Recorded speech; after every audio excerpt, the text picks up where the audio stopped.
Good evening and welcome to the San Bruno City Council special meeting of April the 11th, 2023. Meeting has been called to order. Roll call, please. Councilmember Alvarez. Here. Councilmember Marty Medina. Here. Councilmember Salazar. Here. Vice Mayor Hamilton. Here. Mayor Medina. Here. Thank you very much. Item 3, public comments for items not on the agenda. Any individual wishing to discuss something that is not on the agenda will be given up to 3 minutes. Do we have any speakers? I have no virtual hands raised and no speaker cards. Thank you. Then we will move on to item 4, conduct of business. Item 4A, conduct of business. Consider adoption of 3 resolutions as follows. Authorizing the creation of a parking enterprise fund and the transfer of $2 million from the general fund capital reserve into the parking enterprise fund. Fund. Number 2, authorizing the city manager to execute a contract with LAS Services in an amount not to exceed $2.75 million for services related to parking enforcement and metered parking management. Number 3, authorizing the city manager to execute a contract with T2 Systems in an amount not to exceed $1.3 million for services related to the purchase, installation, and Member Salazar, you have the floor. Mr. Mayor, so because the parking meters will be installed somewhere within 500 feet of my personal residence, I am going to have to recuse myself from these items. Thank you, Councilmember. Councilmember Medina. Yes, thank you, Mr. Mayor. I also live within 500 feet of the proposed parking meters, so I will also have to recuse. All right, with that said, we'll turn it over to the city manager for an intro, and then from there, we'll turn it over to our police chief, Ryan Johansson, please. Sure. Thank you, Mayor Medina, members of, however, a few introductory comments. One, from the presentation and the title, we are here for a long-awaited, the police chief will remind the city about the downtown parking study that was finalized in January 2019. And then we were last before the city council in November of 22 with a item to enter into contract with LAS funded by parking meter revenue. And at that time, the city did not have a implementation schedule and a complete structured plan on when we would move forward with that and the cost of that. And so the city council said, let's join the two, and a parking meter program was at least framed out. And so today you have both fully analyzed. Remaining members of council. If you can give me just one moment, I'm going to share my screen so that I can pull up this presentation, and then I'll dive right in. I'm going to not burden you with reading through this all the way through again, but as the city clerk said, we are here to consider adoption of 3 resolutions, all of them pertaining to this desire to enhance parking enforcement throughout the city and to create a metered parking program in the downtown area and some of the areas surrounding downtown as well. In terms of an agenda, I'll go through a little bit of background just to refresh our recollection about how we got to where we are today. We'll discuss a little bit this idea of creating a parking enterprise fund, as well as contracting services for enhanced parking enforcement with LAS, a discussion about the parking kiosks for metered parking with T2, a discussion of the fiscal impact, and then finally some recommendations and alternatives for council to consider, and then of course some time in the remaining period for questions. In terms of background, you'll recall that the San Bruno Downtown Parking Study and Final Parking Management Plan came from January 2019. I've placed a link here in the presentation for how that can be reviewed if there is interest from members of the community to take a look at that. There were a number of takeaways that came from that study. Among them, relevant to the topic tonight, was that business owners and residents find the current conditions for parking in the downtown area unacceptable. And for any of us who've been here for any long period of time, we certainly can support that finding. The parking issues were intensifying at that point in time, and with the exception of the period of COVID where things were notably light, I think we could all agree that it is continuing to intensify today. It puts a great deal of burden on the downtown businesses who need this constant turnover of parking and traffic in order to support their endeavors, and also to residents that are in the surrounding areas. The bottom line of that study is that the parking demands exceed the supply, and that continues to be the case today. Some of the relevant recommendations that came from those takeaways were that we needed increased enforcement, especially in the heavy use evening period, in order to ensure the turnover of vehicles parking in the downtown area. There was also a recommendation that we install parking meters for the short term or all the timed parking zones, and that's primarily what we're here to discuss this evening. There's an effort to route longer-term parkers into our lots. We've discussed at previous meetings the fact that the city actually has a number of city parking lots that can facilitate longer-term parking, at this point 5-hour parking, but they're underutilized, and often the parking on the street is double parking and overly impacted while lots go unparked in. And so we have an additional need for signage and a way to sort of move traffic around more effectively. And that is the next bullet for improved signage. And finally, to consider formalizing some sort of overnight parking arrangements in those public city lots for residents to relieve some of the burdens they have of parking while they're home in the evenings. So in the fiscal year 2020 and 21, City Council established a strategic initiative specifically surrounding this desire to have enhanced citywide parking enforcement capabilities and to establish this metered parking program in the downtown area. And in late 2021, the police department decided to take this project on. It seemed to make sense. We are responsible for parking enforcement as it stands now throughout the city. That parking enforcement will be essential to any effectiveness to be seen from metering and other efforts downtown. We are also, per the municipal code, charged with managing any kind of permit programs. And so it seemed appropriate to move this project over to PD and to kind of have us take the lead on it. And that's how we arrive where we're at tonight. Initially, we established 2 phases for this project. We were going to start with the citywide enhanced parking enforcement. The thought being that this would help to alleviate some of the immediate parking impacts, and that it was going to take some time to install these meters and get that program up and running, and we could take advantage of that time and begin the enforcement ahead of schedule. As the city manager mentioned in his introduction, with some of the time that we've been able to garner since the last meeting, I think we're now in a position to combine these 2 phases into one, which, as you'll see from this presentation, makes this much more fiscally sustainable for the city in the short and mid and long term. But I'm also happy that it means you don't have to face as difficult of a decision this evening of choosing one phase over the other. In March of 2022, we brought a presentation to council, just really an update on our overall progress on this project. We highlighted some of the challenges and limitations of enforcement at the police department. Most notably limited staffing, some legal restrictions that came in regarding the chalking of tires, if you'll recall, and a lot of technological limitations. I think the reality is that to adequately enforce parking in a way that positively impacts this community on a regular basis, we simply will have to leverage technologies like automated license plate readers. The idea of driving around a CSO in a small golf cart vehicle, chalking tires and issuing tickets one at a time is just not sustainable for a department staffed like we are. And we'll find that theme recurring as we move forward with the outsource being suggested tonight. At that time, we also noticed staff of our intention to recommend this contracted partnership specifically with LAS Services. In November 2022, we returned, and as the city manager alluded, we recommended action on phase 1 and provided an update on phase 2, or the metering. At that point, we were recommending the creation of a parking enterprise fund, which we'll talk about this evening. We were also recommending entering into this contract with LAS Services for parking enforcement, and we were determining some of the recommendations for metered parking, which was already underway, but we were not as prepared to bring it to you as we are this evening. And at that point in time, if you recall, I think it's fair to say that City Council indicated overwhelming support for both phases of the program.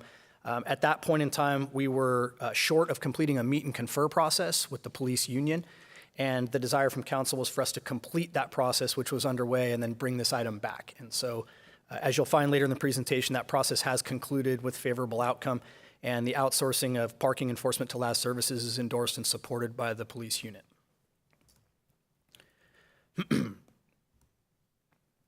So diving right into creating a parking enterprise fund. Creating this fund will enable the city to fund the initial costs of implementation, which I will cover in the fiscal section this evening. This also establishes a location for the deposit of the ongoing revenues that are expected to be associated with citation and meter fees. So this will not only enable you to support the ongoing costs of this program over time, but it will make it much easier to account for all of the different fiscal components of the programs. And it will also establish a potential source of funding that council can look at for additional initiatives downtown or otherwise as you see fit. I think it will help to organize those funds in one place so it's easy to track how productive or not productive this program is being for you. I do note here that those deposits would currently be recommended to be less the parking enforcement revenues that are already included in the PD's budget. That's something we covered last time, and I'll cover in a little bit greater detail when we get to the fiscal components here. Initially, we're suggesting that this would be funded with $2 million from the General Fund Capital Reserve.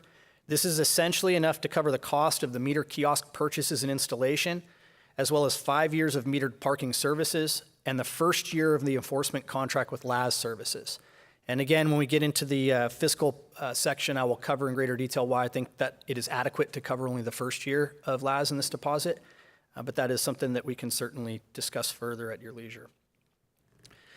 So why contract services for parking enforcement? This is something that I think I belabored quite a bit the last couple times I spoke with you, and so I will keep it relatively brief tonight. But suffice it to say that we simply do not possess the resources to provide adequate citywide parking enforcement on a level that would create the kind of parking situation that I think residents and businesses are expecting from us. We currently have 2 full-time and 3 part-time CSOs, and that's our staff to handle all parking enforcement citywide. Generally, there is no CSO here after 2:30 p.m., and CSOs are critical to other police department operations. It would be nice if all they had to do is drive around and handle parking enforcement all day, but the reality is that in a department staffed like ours, we rely on them for a number of other things. They take cold crime reports, they take non-injury traffic collision reports, they provide property and evidence transport for court and to the crime lab, they assist in our fleet maintenance, provide traffic control at collisions. There really is a lot that our CSOs do for us, and they're essential to our day-to-day operations.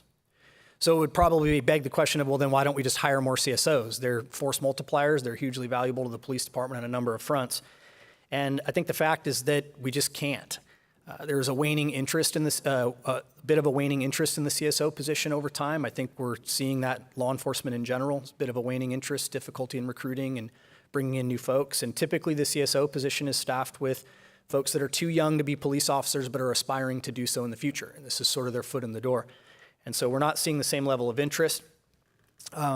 We have mandatory background requirements because they have access to CLETs and database systems that require a thorough clearance. And so not all people interested in being CSOs can pass that background clearance and become a CSO. And then the compensation levels are also somewhat challenging. The total cost of compensation for a CSO is obviously greater than it is to have an outside entity hire someone to come in and do that same work. And then we talked a little bit earlier about technology needs and automated license plate readers. These are essentially required at this point for time parking enforcement. And I've spoken to you about some of the case law to come down regarding chalking tires. We have since seen a bit of a departure from that finding here in our particular circuit. But I still, as the police chief, would say that this is an issue that is very much up in the air as to whether or not chalking is permissible. And regardless, it's terribly inefficient and ineffective as an enforcement mechanism. And so to do any kind of timed parking enforcement, we really do need ALPRs. And remember that metered parking is essentially timed parking enforcement. Keeping the cars rotating throughout the downtown area is essentially timed parking enforcement. The mechanism that we use for all of these desired outcomes is to limit the amount of time someone can park in a given space so that they're rotating in and out. And the only way to do that is to enforce the time parking limits. I think as you'll see now, since the tire chalking case law came down, we've not been doing time parking enforcement downtown, and it has really exacerbated an already difficult parking problem in that area. People know that there's no enforcement, so they'll park there as long as they'd like, and this really does hurt the businesses down there. This is also far more efficient for all kinds of other parking enforcement. And there's been a lot of conversation over the years about permits. I know that we now have a residential parking permit program available to residents. To enforce such a program, you need ALPRs, quite frankly. And so this will also open doors to all kinds of additional new efficiencies and new means of enforcement in the future in the event that we decide to move down those different roads. This also allows drive-by enforcement, right? Because the ALPR is essentially equipped to a vehicle that can drive down the street, read license plates, determine how long that vehicle has been parked in a given location, and prompt the CSO, or in this case, the LAS representative, to take action based upon that. It requires a lot less labor, a lot less computing in order to determine what the appropriate action is, far, far more efficient. And currently, we have no ALPR enforcement capabilities at the San Bruno Police Department. So if we were to move in this direction and keep it in-house, we'd have the added expense of acquiring all of that equipment and maintaining it over time. Current enforcement basically consists of street sweeping, which takes up almost all the time for the available CSOs, and abandoned vehicle abatement. Abandoned vehicle abatement is labor-intensive, very high volume, and very low enforcement. At last count, it was roughly about 18% of vehicles that are reported as abandoned actually are abandoned to the point where they end up being towed through that procedure. And it takes the CSOs a tremendous amount of time to work those cases. And so moving them away from regular traffic enforcement and giving them the opportunity to focus on those things will improve the beauty of our neighborhoods and get cars moving in and out of the neighborhoods faster as well, not just the downtown area. They're also very focused on registration violations, blocked driveways, vehicle hazards, sign violations. I mean, you name it, pretty much all the things that we have spoken about in these meetings before are what our CSOs are currently engaged in. So LAS Parking has, at our request, provided a proposal to deliver essentially the following. It'd be 4 full-time parking enforcement officers with coverage Monday through Saturday from 8 a.m. to 6 p.m. There would be 2 to 4 of these PEOs, parking enforcement officers, working each day. This will ensure the later enforcement hours that was suggested in the plan from 2019. And all of them would be equipped with TurboData Ticket Pro electronic citation writers. This is the system we're already using at the police department, and so LAS's ability to seamlessly engage with our existing systems is one of the reasons why they are the recommendation coming to you from staff tonight. They will conduct citywide parking enforcement for us at our direction. This will include responding to reported violations as they come in or parking complaints, proactive timed parking enforcement wherever timed parking is restricted, street sweeping enforcement, and other saturated parking enforcement as directed. The last bullet, I think, is very important. Over the years, we've had a number of things that strategically we decided as a group we needed to take on in order to clean up our neighborhoods and make the city more palatable for people who live here, and LAS is a great resource for that. We will have a collaborative partnership with them where if we know something needs to be enforced, a great example would be the blocked sidewalks that we took on a few years ago. This is something that LAS is more than open to dealing with us. Parking complaints can be reported directly to LAS through this partnership, which to me as the police chief is very, very important. They'll provide a dedicated phone number.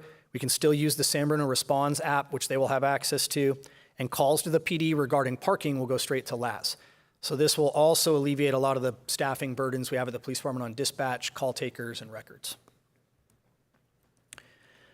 They will also provide 1 project manager and 1 regional manager for us, 4 ALPR-equipped parking enforcement vehicles for which LAS will be responsible for all the vehicle maintenance and the insurance. As I mentioned before, those ALPRs will continuously read license plates and help to direct the enforcement of the PEOs. And LAS will lease an office within the city from which to run their operations.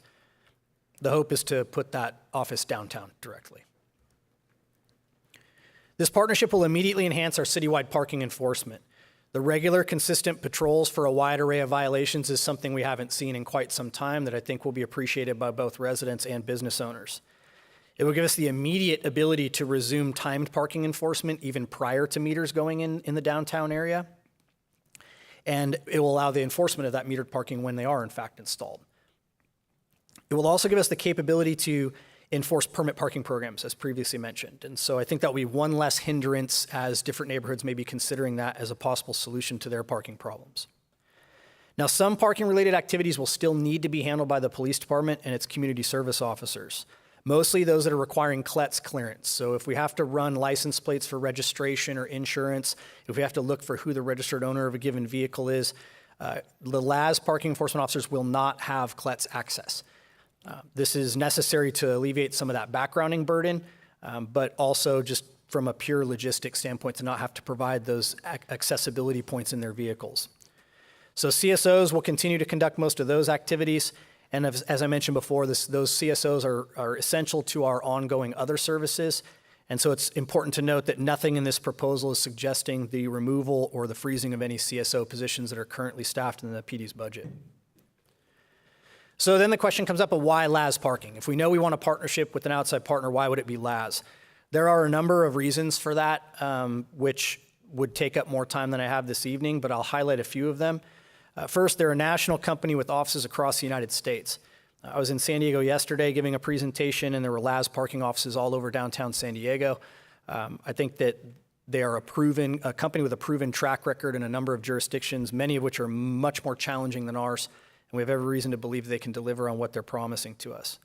They're also a member of the National Cooperative Purchasing Alliance, so the competitive analysis completed by the GSA ensures that we're getting competitive pricing. They are already active in our immediate area as well, including in San Mateo and Palo Alto. Both organizations provide raving reviews of their services from LAS. As I mentioned earlier, they can integrate with our existing PD systems, which is very, very important because switching over PD systems is expensive, laborious, and really frustrates staff. So the fact that we will not have to change any of our systems, that they will accommodate them, is very important to us.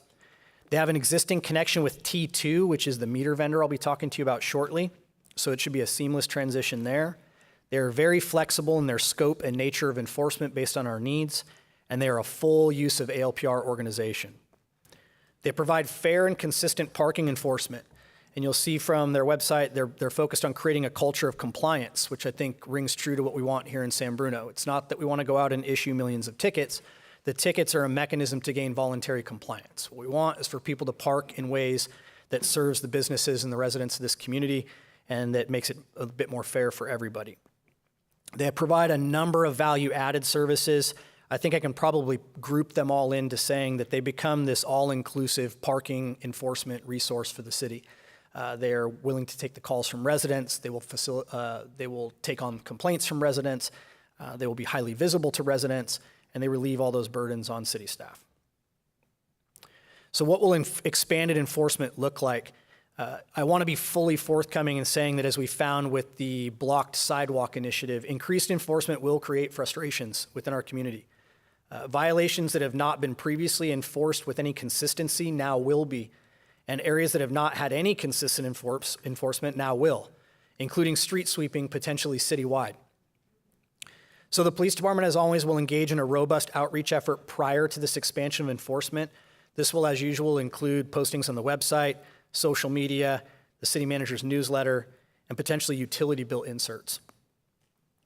Even with all of that outreach, as we found with the blocked sidewalk initiative, there are still bound to be some residents who are frustrated with the new posture of enforcement, and I just wanted to make sure to cover that very openly here tonight.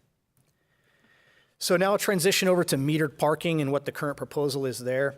Give me just one moment. I'm going to switch away screens for a moment to pull up this map. So this is a Google Earth map of the proposed area for metered parking in the downtown corridor. To orientate you, if you look off to the left would be north. I've shifted around the map so that we can actually see it a little bit more clearly. Each P icon is a parking kiosk, and I'll discuss what a kiosk is versus a meter and how that works shortly here.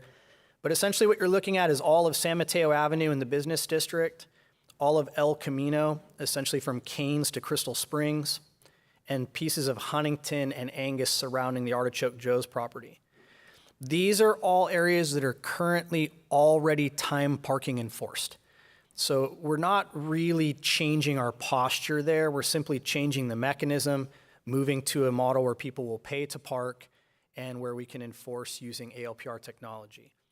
But these are all existing areas in which the amount of time you can park a vehicle is already restricted. You'll see when we get to a couple slides forward, the current proposal is for 84 kiosks. So I can spare you the burden of counting the plethora of P's on your screen there. And the reason for that number is they're placed so that they're a reasonable distance for anyone no matter where they park. They don't have to walk in any significant distance to pay for their parking. And I'll be happy to pull that screen up again later if there are questions surrounding it. Get back to the slides. So there are approximately 839 spaces that are governed by the area that you just saw on the map. They're all currently time parking enforced. That also includes the city lots that are throughout those areas. The program that we're proposing is a park and pay by plate as opposed to by space. Staff comes to the conclusion that this provides a number of advantages. One, it eliminates the need for us to paint stalls and numbers throughout all the streets. Two, it enables the ALPR-based enforcement because, again, ALPR is using a license plate to determine where enforcement needs to occur. And so paying by that license plate is the quickest and easiest way to align enforcement with the payment mechanism. It will reduce overlap parking. So when you have meters, right, we've all experienced hunting for a meter that's got the green light on, and in effect, you've got someone who's paid for that meter and someone else is now parking there that does not pay.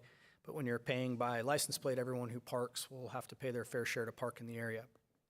And this will also allow for variable fees and or permits, which I think could become very important to council as you consider policy in the future, that might impact businesses, business owners, employees, visitors to the area.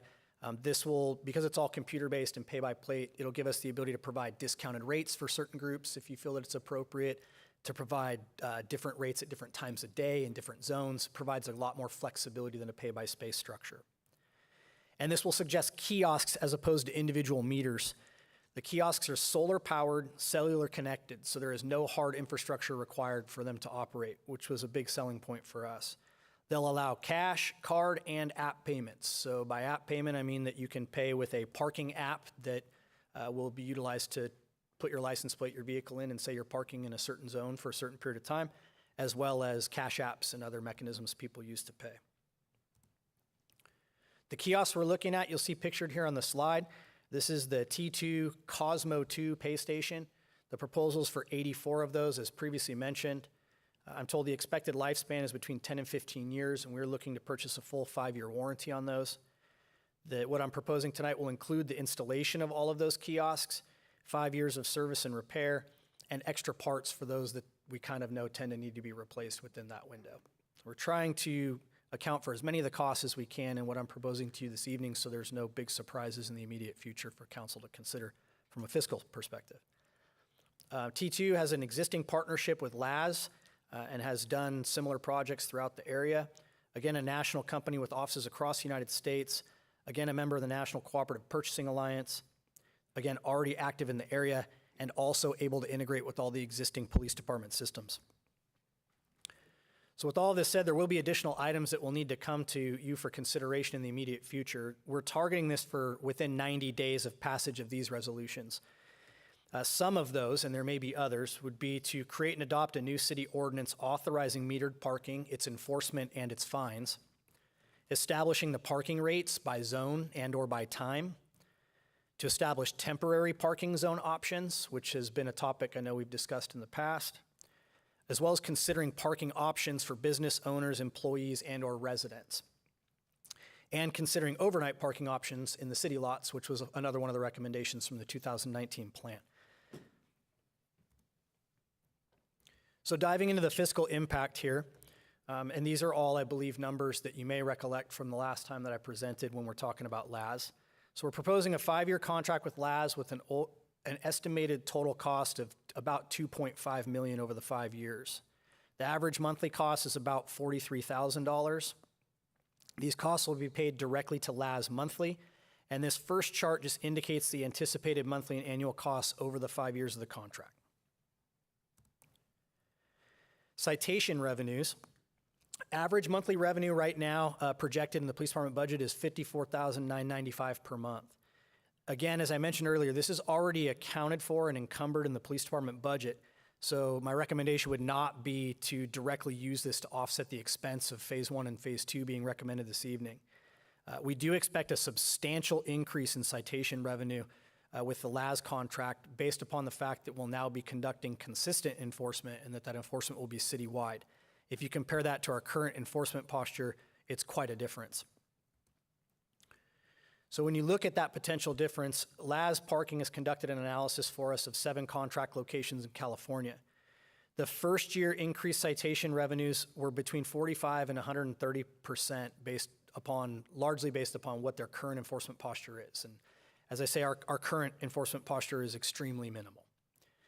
San Bruno's increase as a result is likely to be at the top end of that estimate, I would suggest. And then they recommend, or they have seen approximately a 40 to 50% increase in citation revenues in subsequent years following that first year. And the drop is obviously just due to increased compliance. When you first begin to enforce something, the compliance level tends to be relatively low. As residents and visitors realize that the enforcement is consistent, we tend to get greater compliance, which also means fewer citations, which of course is our ultimate goal, is to gain compliance and reduce the citations. So if you take the program as a whole, and I use the term phases here, although we're no longer phasing this in the recommendations for this evening, we believe that this will be a substantial net positive for the city overall. The initial capital improvement expense for meters is estimated to be $1.3 million. Parking meters will generate substantial revenue for the city. In a survey of other cities, it's approximately $225 to $309 per month per metered space. We have an estimated 839 spaces within the proposed metering area, which would equate to between $188,000 and $259,000 of revenue per month, or between 2.67 and 3.11 million annually. Now, of course, these projections are based on these survey averages, and we really don't know for sure what it will look like here in San Bruno, which we talked about the last time I presented to you all. And I'll talk about what it might look like if it's notably less in a couple of slides. But this chart is designed to lay out the estimated overall annual fiscal impact of the program. And you can see that over the 5 years of the program, using the projections that I previously laid out, we could be looking at as much as a $9.8 million positive for the city. I think that those funds going into a parking enterprise fund that would give you the flexibility to do some of the things I know that you desire to do in the downtown and other areas could be really powerful for the council and for the city. So this is the slide, almost an exact replica of what I presented last time. The $1 million question, or maybe the $9.8 million question was, well, what happens if San Bruno doesn't hit those numbers, and why should we expect that this will be profitable for the city, or at least fiscally sustainable for the city? And so just to give you an idea, if we were to do about 50% of what those projections are, less the $1.3 million kiosk installation and purchase costs, we'd still be looking at a $3.1 million net positive for the city over the 5 years of this term. Even if we made 75% less from parking revenues, only 25% of what the 7 contract cities surveyed see, we would still be providing, I believe, an invaluable service to improve the quality of life in our community, and we would still be looking at a $300,000 net positive over the 5 years of the contract. So I think that there is a safety net, so to speak, built into those projections. So the recommendation of staff, again, I'll hopefully not read these, although I'm happy to do so if you'd like, Mr. Mayor, but is to adopt these 3 resolutions, basically creating the enterprise fund and funding that fund, and then authorizing the city manager to enter into a contract with LAS and to enter into a contract with T2 to outsource our parking enforcement services, enhance them citywide, and to install parking meters throughout the downtown area. As far as alternatives, among them would be to take no action. We can continue our limited parking enforcement with the available police resources, and we cannot proceed with metered parking at this time. We could also adopt one or more of the recommended resolutions and delay or terminate others at your discretion. And of course, you could simply request additional information from staff before you're ready to proceed. And that concludes my presentation, and I'm happy to take any questions. Thank you, Chief, for the presentation and the information, and I know it's not the first time, but thank you for the detail and giving us the various elements, because that was asked, what if it's less, and so thank you for going into that. At this time, I'll open it up to my colleagues, the 2 colleagues here, if they have any questions on the presentation at this time. No? Yeah. Oh, I'm sorry. Vice Mayor Hamilton. Thank you. Thank you for the presentation, Chief. And I have lots of comments, all positive for the discussion part later. So I'll just limit to questions for now. We had talked about in previous meetings about whether the LAS resources would be able to like enforce double parking and other things that are more real time and not just an unattended car, and the answer to that was all yes. The one question that just came up came to mind while you were speaking, when you spoke about what they have access to and what they don't. I know that we have fixed license plate readers around town, and if there was a stolen car, that would. That's a great question. So the answer is yes and no, probably. So the LAS opt and flag them, and they would have access to those. Okay. And then you mentioned, and I know my meter's up, and you're not going against that space. You're going against my license plate, and I really, all of those are decisions you'll be able to make when we come back to you with some of these policy considerations, because we can establish as many zones as we'd like using the system. You can't repark in that color, but you can go park in another color.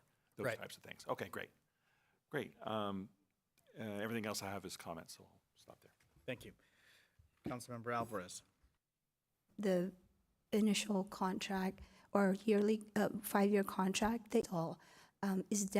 would that 5-year contract that we have for LAS cover all the 839? Bases. Oh, okay. And yes, the contract with LAS would include that LAS would be the enforcement body for metered parking throughout that entire area. So There will be 84 kiosks, and the kiosks are used to facilitate parking in all of the metered parking zones. So it's a little bit of a misnomer. I'm sorry, I continue to use the word costly. And so there'll be 84 kiosks placed strategically so that wherever you park, you would walk to a kiosk, or you can use your phone without. our contract for 5 years, will they go down eventually? So like after 5 years, do we have or are we going to renew the contract? Or is this contract inclusive for just the installation? There's a separate contract after 5 years for just the enforcement. Yeah, so separate contract, but there are some ongoing services we need with T2 in order for the meters to work, or for the kiosks, to work. And so that's why there is still this contract with T2 maintained and operated over a 5-year period of time. The contract with LAS is for parking enforcement. 5 years is simply the anticipated increase in employment costs and costs of operations. At the conclusion of 5 years or sometime during that 5-year window, I would imagine. You mentioned about the 839 time spots, and then, of course, the kiosks. And I was thinking about it because you talked about having a license plate, which now makes sense. I can tell you because when I went to a neighboring community and I went to go pay, but for me, that was just, hadn't thought about that. But I know there's, you wanted to be very clear to us about trying to do the communication as far as the expansion of the enforcement. I don't for the driveways or the wrong way parking down the street, especially about the driveways at 5:30 in the morning, things to that nature. I think that's what caused some of the angst by folks. And so you've alluded to the communication, but I'm wondering, is there a grace period? Is there going to be some, so anyway, maybe you could respond to the communication element, Yes, sir. please. Yeah, it's a great question, and I think that using the sidewalk parking enforcement as a reference point is a good one, because we went over the top with the public out ticket, and still there were people very, very upset about, I've parked this way for many years. My driveway is too short for me to park fully in the driveway without blocking the sidewalk, and why did I get a ticket? What is interesting, right, spoken once you begin enforcement, it's important to also acknowledge that group. And we've continued to hear from them to this day with the fact that, especially if you're pushing a stroller or if you're in a wheelchair, the sidewalk being blocked by a car is very dangerous.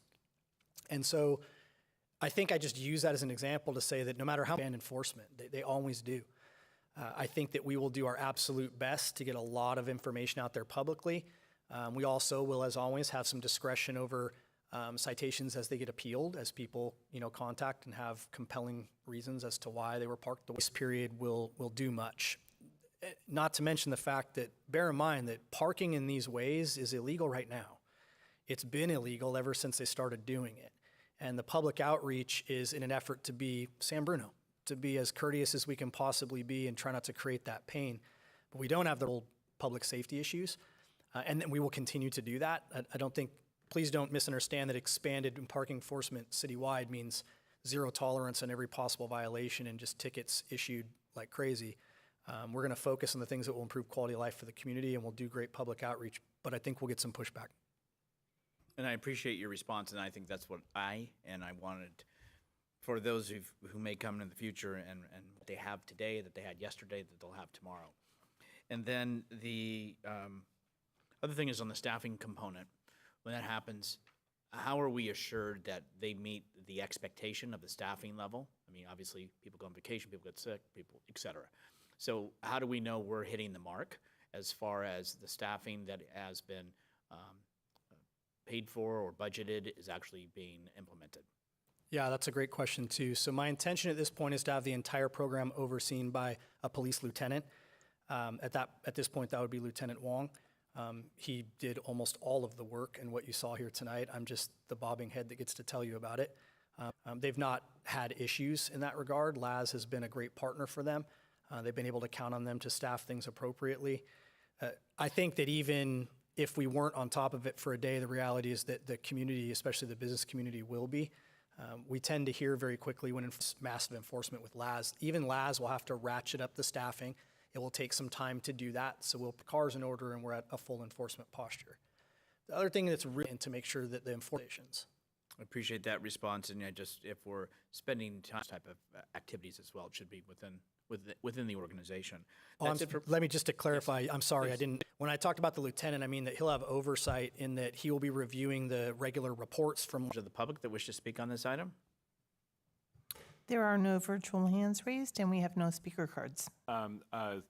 First of all, thank you very much and to Lieutenant Wong and to the whole organization for all the work that's led up to tonight. I was part of that community outreach as a resident. All those even really get a good sense of what our inventory is downtown and what our parking needs are, because we need and do that anymore. So it's really, really important to get that enforcement started. I'm very excited about that.